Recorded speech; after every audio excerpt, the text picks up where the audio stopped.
একটা, দুইটা, তিনটা, চারটা, এই একটা পাঁচটা। এটা মূলত কুচে বসানো আছে।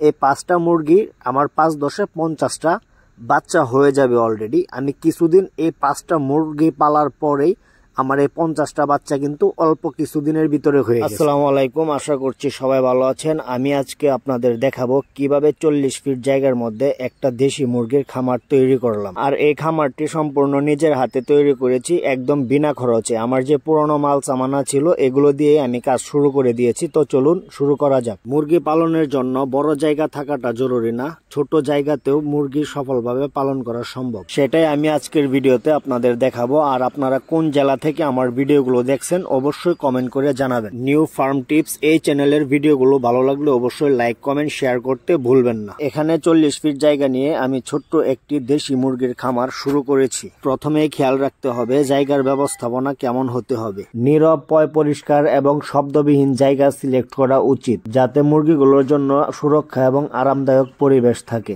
ছোট জায়গায় খামার করলেও খামারের মান ভালো হতে হবে এবং ভালো যেন থাকে। আমি কিন্তু ছোট জায়গায় খামার করেছি, কিন্তু আমার জায়গাটা কিন্তু পারফেক্ট হয়েছে এবং মান সম্পূর্ণ হয়েছে। এবং এই জায়গাটায় মুরগি কখনো দৌড়াদৌড়ি বা খেলাধুলা করতে কোনো ধরনের কোনো রকম ঝামেলা হবে না, আর শব্দ তো থাকবেই না। আর এটা মাথায় রাখবেন, মুরগি যদি কখনো অতিরিক্ত সাউন্ডের কোনো শব্দ তাদের কানে আসে, মুরগির স্বাস্থ্য এবং খাওয়া দাওয়া বিভিন্ন ধরনের সমস্যা হয়ে কিন্তু থাকে। আর এদিকটাও খেয়াল রাখতে হবে যেন খামারের পয় পরিষ্কারের দিকে কোনো দিকে কমতি না থাকে। আর আমি কিন্তু খামারটা এভাবেই তৈরি করতেছি।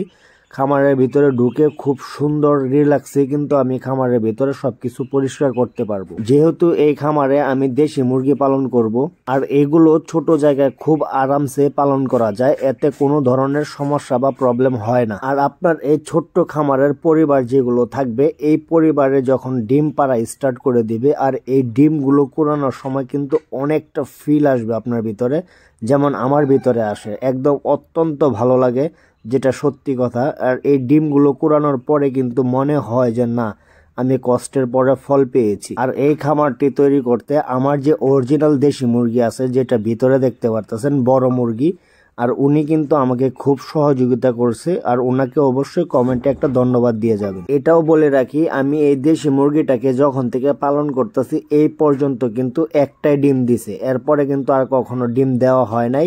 আর দিবে কিনা জানি না, তো আপনারা দোয়া করবেন যেন দ্বিতীয়বার আরেকটা ডিম পাড়তে পারে খুব সহজে। এমনিতেই একটু মজা করলাম। আবার কেউ কমেন্টে বললেন না যে আমি বউ ব্যবসা শুরু করে দিয়েছি, কারণ বউ ব্যবসা করার আমার কোনো ইচ্ছেই নাই।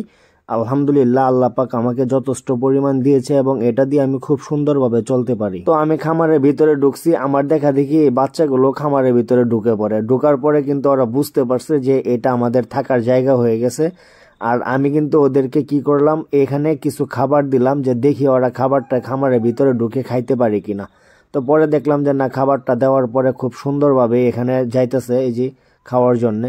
ভবিষ্যতে এই ছোট্ট খামারটি আমি আরো বড় করব আলহামদুলিল্লাহ। আপনারা আমার এই খামারের জন্য বা বাচ্চাগুলোর জন্য দোয়া করবেন। 40 ফিট জায়গা নিয়ে শুরু করেছি, তবে আমি আশা করছি এই জায়গাটা বাড়িয়ে আরো কিছু মুরগি রাখার চেষ্টা করব, তাদেরকে আরো উন্নত পরিবেশ দেওয়ার চেষ্টা করব ইনশাল্লাহ। টিন, বাঁশের চটি, বাঁশ এবং খাপ, এগুলো দিয়ে মূলত আমার এই খামারটা তৈরি করা। আর আছে নেট, পুরা নেট আর বস্তা দিয়ে আমরা সাইডটা এটাকে ঘুরে দিছি, মানে ঢেকে দিছি।